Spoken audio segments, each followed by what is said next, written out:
Assalamualaikum warahmatullahi wabarakatuh. Perkenalkan, nama saya Putri Salsabila dengan NIM 2140405000017 dari kelas BK 4B. Nah, di sini saya akan membahas mengenai teori pilihan karir menurut John Holland dan Anne Rune. Nah, materi yang pertama yang saya akan bawakan yaitu teori pilihan karir menurut John Holland. Baik, materi yang pertama yaitu mengenai biografi John Holland. John Holland adalah salah satu psikolog yang paling berpengaruh di dunia abad ke-20 yang dianggap setara dengan B.F. Skinner. Holland lahir di Omaha, Nebraska pada tahun 1919.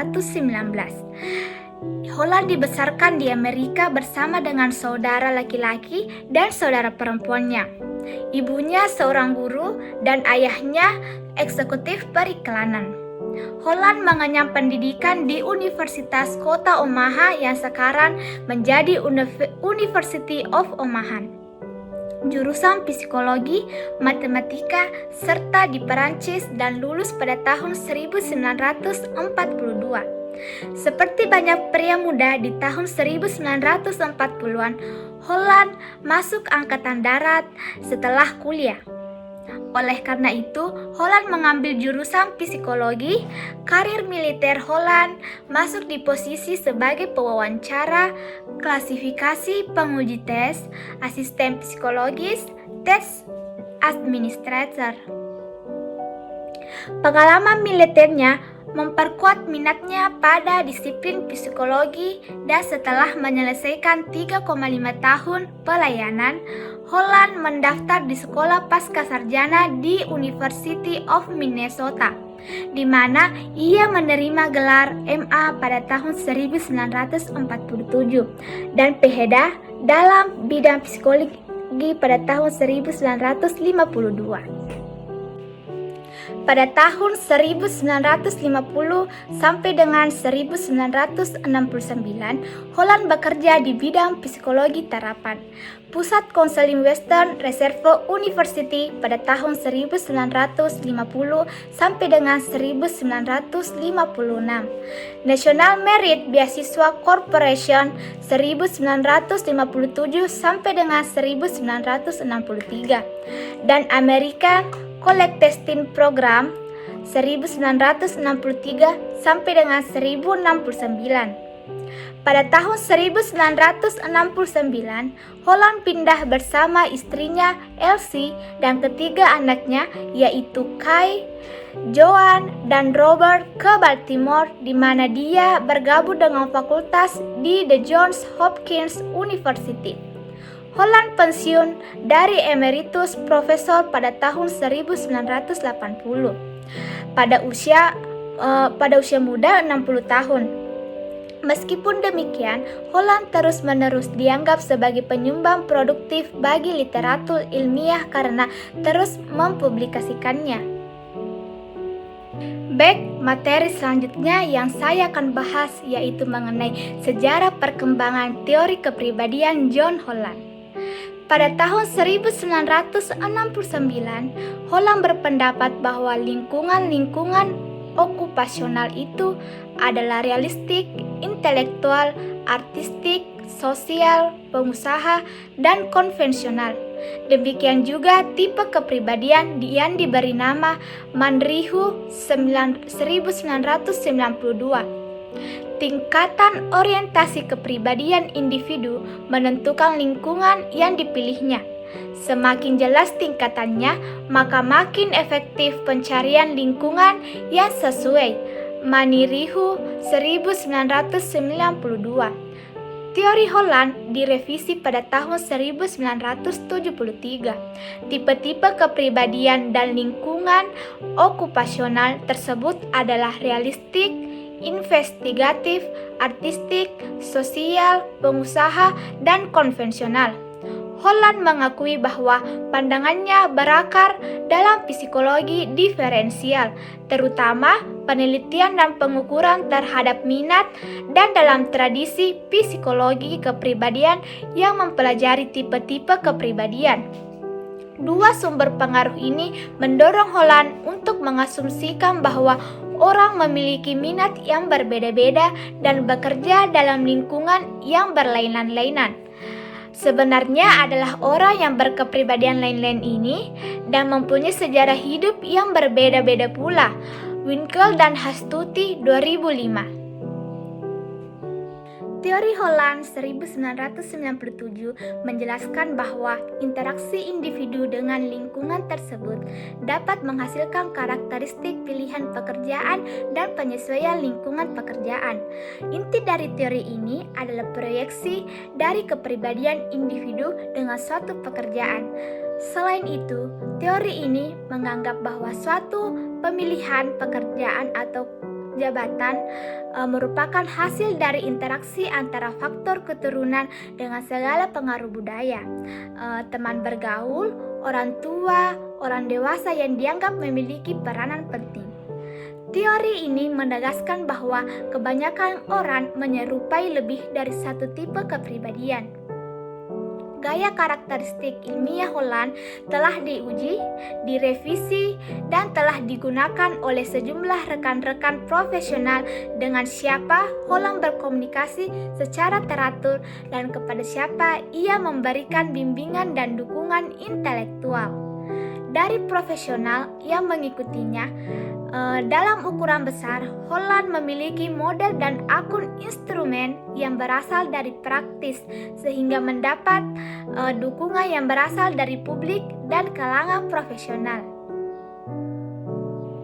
Baik, materi selanjutnya yang saya akan bahas yaitu mengenai konsep dasar teori John Holland. Mendasari teori John Holland yang berasumsi bahwa kepentingan pekerjaan merupakan salah satu dari aspek kepribadian, dan karena itu deskripsi dalam pekerjaan individu juga terkait dengan deskripsi kepribadian individu. Teori Holland menjelaskan tentang struktural dan interaktif. Karena teori Holland tersebut telah menyiapkan antara kepribadian dan jenis pekerjaan. Holland menggambarkan tipologi sebagai struktural untuk informasi pengorganisasian tentang pekerjaan dan individu. Sedangkan asumsi tentang individu dan lingkungan yang bertindak satu sama lain merupakan komponen interaktif dalam teorinya. Hal tersebut dapat disimpulkan dalam proposi asumsi formal dari teori Holland Brown 2000-2002. Yang pertama yaitu dengan budaya, orang yang paling dapat dikategorikan sebagai salah satu dari 6 jenis: realistik, investigatif, artistik, sosial, enterprising, dan konvensional. Yang kedua yaitu ada 6 model lingkungan, yaitu realistis, investigatif, artistik, sosial, enterprising, dan konvensional. Yang ketiga yaitu individu akan mencari lingkungan yang membiasakan dirinya untuk melatih keterampilan dan kemampuan mengekspresikan sikap dan nilai-nilai dan mengambil peran dan masalah yang menyenangkan mempelajari tipe-tipe kepribadian. Dua sumber pengaruh ini mendorong Holland untuk mengasumsikan bahwa orang yang memiliki minat yang berbeda-beda dan bekerja dalam lingkungan yang berlain sebenarnya adalah orang yang berkepribadian lain-lain dan mempunyai sejarah hidup yang berbeda-beda pula. Winkel 2005. Holland menjelaskan bahwa suatu pemilihan pekerjaan atau jabatan merupakan hasil dari interaksi antara faktor hereditas atau keturunan dengan segala pengaruh budaya, teman bergaul, orang tua, dan orang dewasa. Kesenangan pribadi, modal personal orientation merupakan proses perkembangan yang terbentuk melalui hereditas dan pengalaman hidup individu dalam bereaksi terhadap tuntunan lingkungannya. Sentral bagi teori Holland adalah konsep bahwa individu memiliki sebuah karir untuk memuaskan orientasi yang dominan. Jika individu telah mengembangkan suatu orientasi yang dominan, maka akan lebih besar kemungkinan baginya mendapatkan kepuasan dalam lingkungan okupasi yang sesuai. Akan tetapi, jika dia belum dapat menentukan pilihan, maka kemungkinan mendapat keputusan itu akan hilang. Menurut John Holland, individu tertarik pada suatu karir tertentu karena kepribadiannya dan berbagai variabel yang melatar belakanginya. Pada dasarnya, pilihan karir merupakan ekspresi atau perluasan kepribadian ke dalam dunia kerja yang diikuti dengan pengidentifikasian terhadap stereotip okupasional tertentu. Perbandingan antara self dengan persepsi tentang suatu okupasi dan penerimaan atau penolakannya merupakan faktor penentu utama dalam pilihan karir. Harmoni antara pandangan seseorang terhadap dirinya dengan okupasi yang didiskusinya membentuk modal personal style terjadi dalam proses pembuatan keputusan karir. Holland berasumsi bahwa tingkat pencapaian dalam sebuah karir ditentukan terutama oleh individual self-evaluation. Inteligensi dipandang sebagai kurang penting dibanding dengan kepribadian dan minat. Teori Holland memberikan penekanan dan ketepatan self-knowledge dan informasi karir yang diperlukan untuk pembuatan keputusan karir. Dampaknya sangat besar pada prosedur asesmen minat dan prosedur konseling karir. Implikasinya untuk konseling adalah bahwa tujuan utama konseling adalah mengembangkan strategi untuk meningkatkan pengetahuan tentang diri, berbagai persyaratan okupasional, dan berbagai macam lingkungan kerjanya. Baik, materi selanjutnya yaitu mengenai pokok pikiran teori kepribadian John Holland. Dalam buku bimbingan karir Ruslan, A. Gani menjelaskan bahwa Holland menyusun teori karirnya pokok pikiran, diantaranya yaitu yang pertama, pemilihan suatu jabatan merupakan pernyataan kepribadian seseorang. Yang kedua, yaitu inventory minat merupakan inventory kepribadian. Jika minat vokasional merupakan ekspresi kepribadian, maka selanjutnya inventory minat adalah merupakan inventory kepribadian. Yang ketiga, yaitu stereotip vokasional. Mempunyai makna psikologis dan sosiologis yang penting dan dapat dipercaya.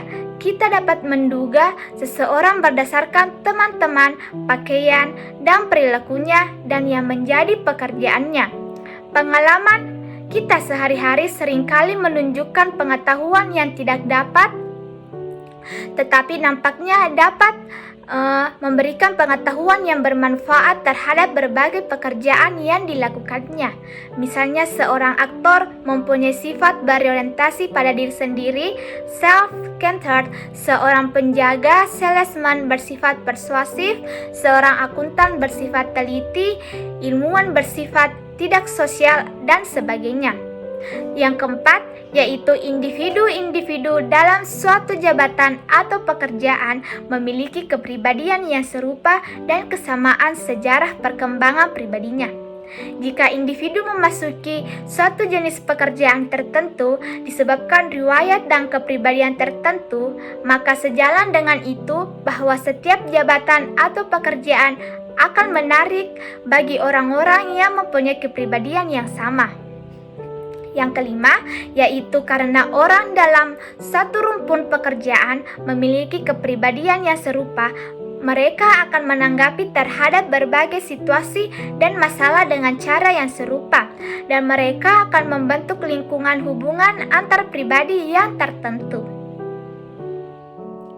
Baik, materi selanjutnya yang saya akan bahas yaitu mengenai tipe-tipe kepribadian dalam teori pilihan karir menurut John Holland. Kepribadian berkembang sebagai hasil interaksi karakteristik yang diwariskan, kegiatan yang diarahkan oleh individu, dan kepentingan serta kompetensi yang tumbuh dari kegiatan. Menurut Holland 1997. Holland percaya bahwa untuk beberapa tingkatan, tipe memperanakan, tetapi mengakui bahwa anak-anak membentuk lingkungan mereka sendiri dan mereka dihadapkan pada sejumlah orang di samping orang tua mereka sendiri, dan mereka memberikan pengalaman dan memperkuat beberapa jenis tertentu dari performa. Kombinasi dari pengaruh tersebut menghasilkan seseorang yang cenderung untuk menunjukkan karakteristik dari konsep diri dan pandangan, serta untuk mendapatkan disposisi karakteristik Holland 1997. Pada akhirnya, kepribadian muncul. Holland mengemukakan 6 tipe kepribadian murni yang jarang terjadi jika sama sekali dalam bentuk murni. Keenam tipe murni biasa disebut dengan realistik sebagai berikut. Yang pertama yaitu realistik. Tipe-tipe orang yang berurusan dengan lingkungan yang objektif, konkret, dan sikap fisik yang manipulatif. Mereka menghindari tujuan dan tugas-tugas yang menuntut subjektivitas. Ekspresi intelektual atau seni atau kemampuan sosial, mereka digambarkan sebagai pribadi yang maskulin atau maskulin, fisik yang kuat, tidak ramah, emosional yang stabil, dan materialistis. Mereka lebih memilih bidang pertanian, teknik, terampil perdagangan, dan pekerjaan yang berhubungan dengan mesin. Mereka menyukai kegiatan yang melibatkan keterampilan motorik, peralatan mesin, peralatan dan struktur seperti olahraga, kepramukaan, kerajinan, dan kerja toko. Yang kedua yaitu investigatif atau investigasi. Tipe orang yang menghadapi lingkungan dengan menggunakan akal memanipulasi ide, kata, dan simbol. Mereka lebih memilih panggilan ilmiah, tugas teoritis, membaca, mengumpulkan, aljabar, bahasa asing, dan aktivitas kreatif seperti seni, musik, dan seni pahat. Mereka menghindari situasi sosial dan melihat diri mereka sebagai orang yang tidak ramah, maskulin, gigih, ilmiah, dan tertutup. Mereka berprestasi terutama dalam bidang akademik dan ilmiah, serta biasanya buruk sebagai pemimpin. Selanjutnya yaitu artistik. Tipe ini adalah individu yang menghadapi lingkungan dengan menciptakan bentuk-bentuk seni dan produk.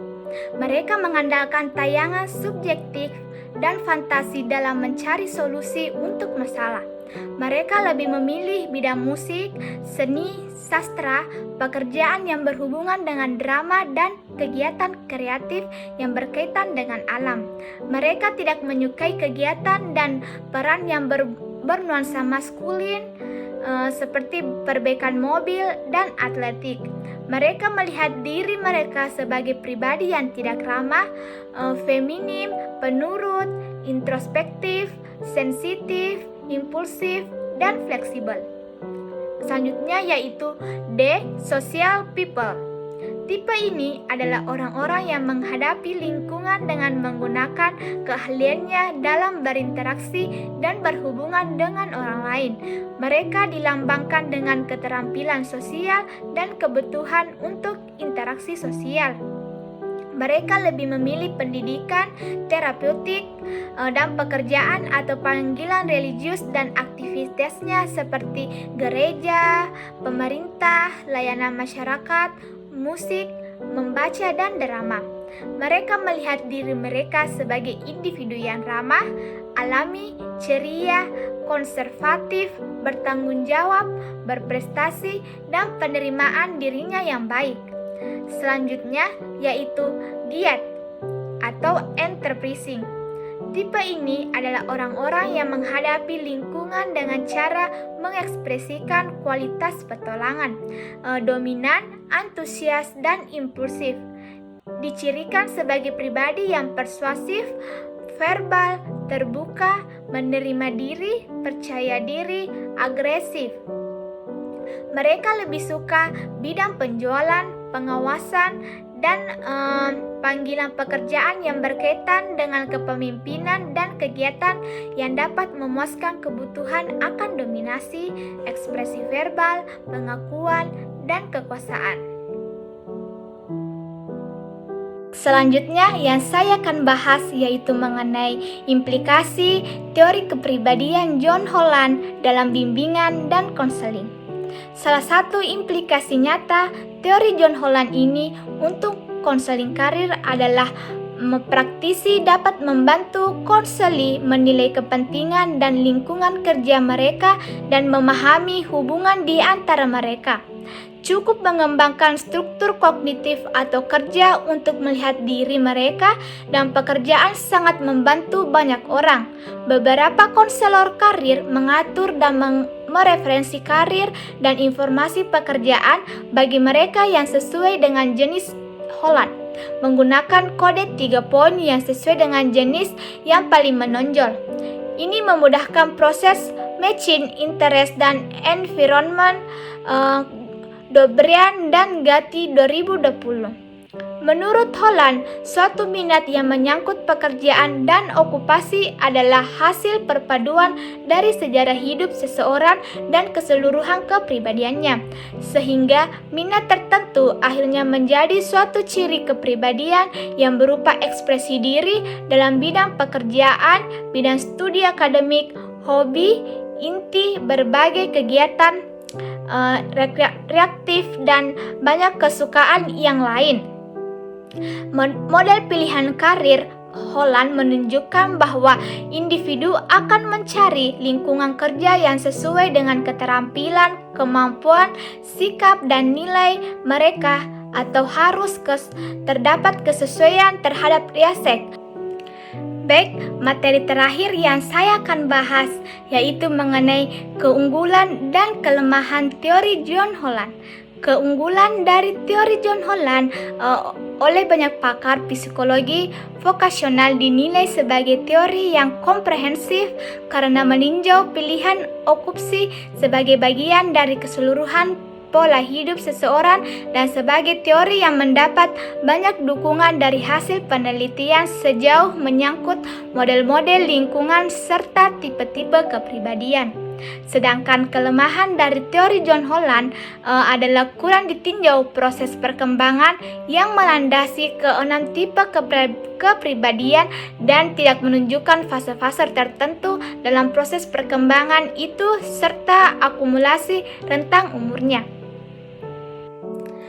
Baik, materi yang pertama yang saya akan bahas yaitu mengenai biografi Anna Ruh. Anna Ruh memperoleh pendidikan di Denver Sekolah Umum untuk mendapatkan gelar BA dan MA di University of Denver. Ia menjalankan pendidikan sebagai psikolog klinis dan memegang sejumlah penelitian hingga 1947. Ketika ia menjadi direktur studi ilmuwan disponsori oleh Institut Kesehatan Mental Nasional pada tahun 1952, ia mengadakan fellowship pada tahun 1957. Ia menjadi dosen psikologi di New York University, kemudian pindah ke Cambridge pada tahun 1959, di mana diselenggarakan berturut-turut di Harvard University tulisan dosen di bidang pendidikan dan asosiasi peneliti, direktur dan pusat penelitian karir. Baik, materi selanjutnya yaitu mengenai dasar pemikiran teori jabatan karir menurut Anna Ruh. Anna Ruh merupakan seorang psikolog klinis yang kemudian secara aktif terlibat dalam pengembangan karir melalui sebuah penelitiannya mengenai ciri-ciri kepribadian seniman atau artis. Dari hasil penelitian Anna Ruh terhadap kepribadian seniman tersebut terdapat 2 kesimpulan utama. Yang pertama yaitu perbedaan kepribadian yang terdapat pada faktor fisik, biologis, dan hubungan sosial individu, terutama sekali berada pada bagaimana tipe interaksi mereka dengan orang lain dan berbagai hal lainnya. Yang kedua, yaitu perbedaan kepribadian sebagian besar di antaranya merupakan hasil dari pengaruh praktek perkembangan atau pengalaman kecil yang terjadi pada individu tersebut. Teori Anna Ruh ini biasanya disebut juga sebagai a need theory approach to career choice, teori pemilihan karir dengan pendekatan kebutuhan. Teori karir Anna Ru mempunyai dua tingkatan utama dalam Samuel H. Osipov pada tahun 1938. Tingkatan pertama yaitu merupakan pernyataan-pernyataan umum berupa pengalaman-pengalaman sulit atau buruk individu terhadap sesuatu. Tingkatan kedua yaitu membahas mengenai cara atau pola yang dikembangkan dan kebutuhan-kebutuhan dasar yang kuat merupakan pengaruh dari pengalaman, mengemukakan bahwa karir seorang dipengaruhi oleh tiga komponen utama dalam hidupnya, yakni genetika, pengalaman masa kecil, dan faktor kebutuhan. Pengaruh genetika terhadap keputusan-keputusan karir. Menurut Anna Ru, genetika setiap individu merupakan warisan dari kedua orang tua mereka. Oleh karena itu, setiap individu memiliki berbagai potensi bawaan yang merupakan penentu bagaimana sifat mereka, minat, bakat, dan temperamen individu. Potensi-potensi yang merupakan faktor bawaan inilah yang mempengaruhi individu dalam pemilihan karirnya di masa depan. Seorang anak yang terlahir dari keluarga yang bekerja pada bidang jasa cenderung juga akan bekerja pada bidang jasa ketika ia dewasa nanti. Demikian juga halnya dalam bidang pekerjaan misalnya lainnya. Sifat, minat, bakat, dan temperamen individu diturunkan dari orang tua mereka. Yang kedua, yaitu pengalaman masa kecil. Faktor ini berhubungan erat dengan bagaimana pola asuh orang tua dan pendidikan yang diterima oleh anak. Yunahar Ilyas mengemukakan bahwa ada 4 tipologi anak berdasarkan asuhan orang tua. Yang pertama yaitu anak sebagai perhiasan hidup di dunia. Yang kedua yaitu anak sebagai ujian. Yang ketiga yaitu anak sebagai musuh. Dan yang keempat yaitu anak sebagai cahaya mata. Menurut Munandir, ada beberapa pola asuh orang tua terhadap anak, yaitu yang pertama, terlalu melindungi atau terlalu menuntut banyak terhadap anak. Yang kedua, yaitu menolak secara emosional dan mengabaikan kebutuhan fisik dan anak.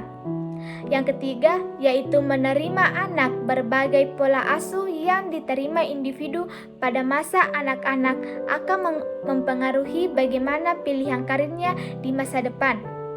Selain itu, suasana dan iklim yang ada di keluarga juga memiliki kontribusi besar terhadap pilihan karir individu. Suasana yang terjadi tersebut dapat saja berupa hal yang positif seperti kasih sayang, penuh perhatian, dan saling menghargai. Suasana negatif misalnya yaitu perlakuan kasar, kekerasan, acuh tak acuh, dan keluarga yang broken home. Yang ketiga yaitu kebutuhan-kebutuhan manusia. Kebutuhan individu dapat mempengaruhi pilihan karir individu tersebut. Dalam hal ini, Anna Ru berpijak kepada teori kebutuhan yang dikemukakan oleh Maslow. Secara hierarki, Maslow menyebutkan beberapa motif kebutuhan individu. Yang pertama yaitu kebutuhan fisik, yang kedua yaitu kebutuhan rasa aman, yang ketiga kebutuhan akan kasih sayang dan cinta, dan yang keempat yaitu kebutuhan untuk dianggap penting, dihargai, menghargai diri sendiri, dan mandiri. Dan yang kelima yaitu kebutuhan untuk mengaktualisasikan diri. Kebutuhan fisiologis merupakan kebutuhan yang paling dasar dan utama bagi setiap individu. Tanpa terpenuhinya kebutuhan fisiologis, maka kelangsungan hidup manusia tidak akan terjaga. Hierarki kebutuhan Maslow ini lazim juga digambarkan sebagai piramida di mana kebutuhan paling dasar memiliki ruang paling luas dan semakin ke atas, ruang yang tersedia semakin kecil juga. Baik, materi selanjutnya yaitu pilihan karir menurut teori Anna Ru. Anna Aneru mengemukakan dua pengelompokan utama karir dan pekerjaan dalam list 1986. Yang pertama yaitu person oriented. Yang pertama yaitu jasa atau service. Pekerjaan-pekerjaan yang tugas utamanya berhubungan langsung dengan kebanyakan orang dan bertugas untuk melayani orang lain serta berbuat untuk kepentingan orang lain. Yang kedua yaitu kontak bisnis atau business kontak. Pekerjaan-pekerjaan yang langsung berinteraksi langsung dengan orang lain dengan tujuan lebih kepada upaya untuk mempengaruhi dibandingkan dengan berbuat untuk kepentingan orang lain. Yang ketiga yaitu organisasi atau organization.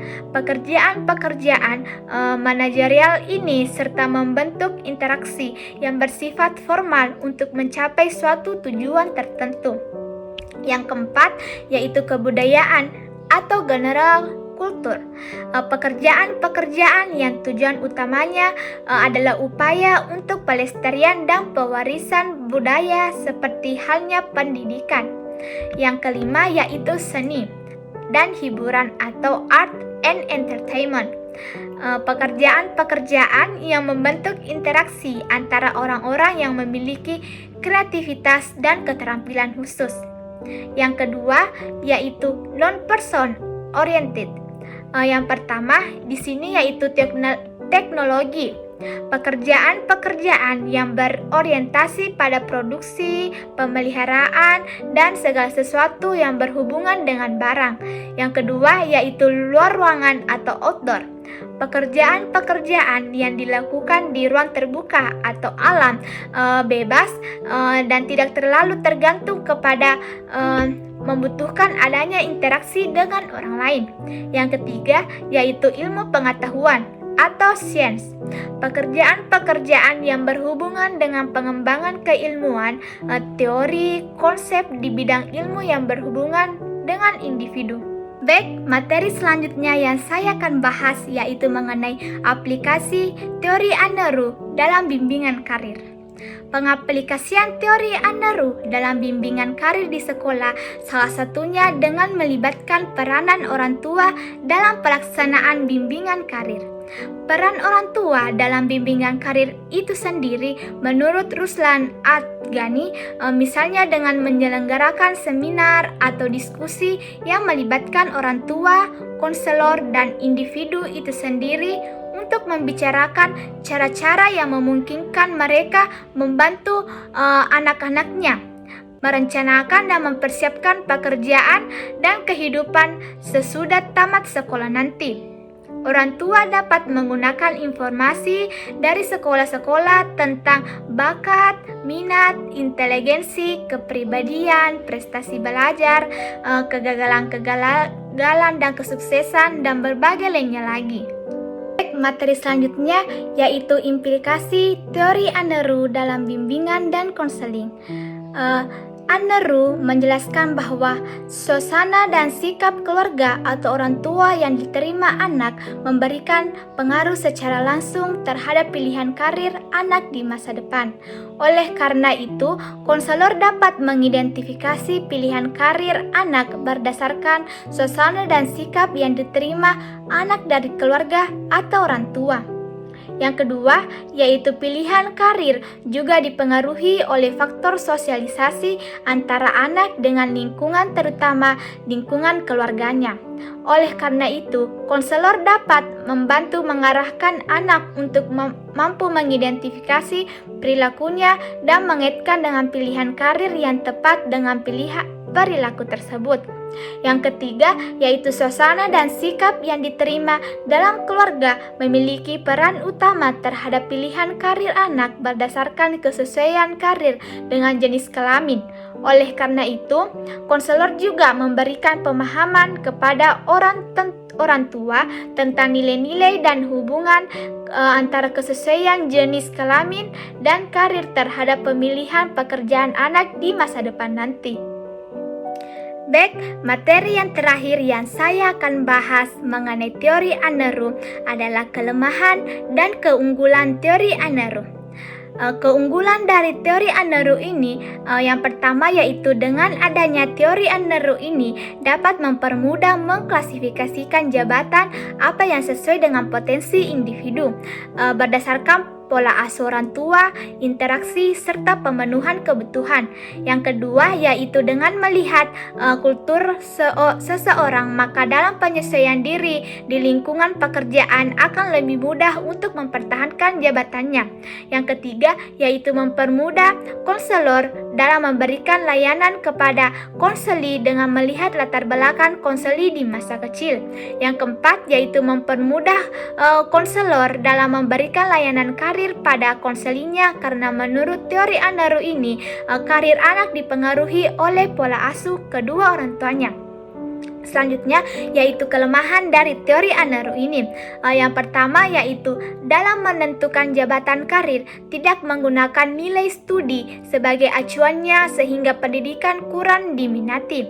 Yang kedua yaitu karena hanya faktor kemampuan dan kultural saja yang ditekankan di dalam pencapaian suatu karir, maka individu hanya menggunakan tenaga mencapai aktualisasi diri. Yang keempat yaitu menjadi beban psikis pada diri anak apabila anak tidak mencapai kebutuhan yang diinginkan oleh orang tua secara maksimal. Dan yang keempat yaitu riset-riset kurang mendukung di teori Aneru ini. Baik, mungkin hanya itu yang bisa saya bahas mengenai teori pilihan jabatan karir menurut John Holland dan teori Aneru. Terima kasih. Wassalamualaikum warahmatullahi wabarakatuh.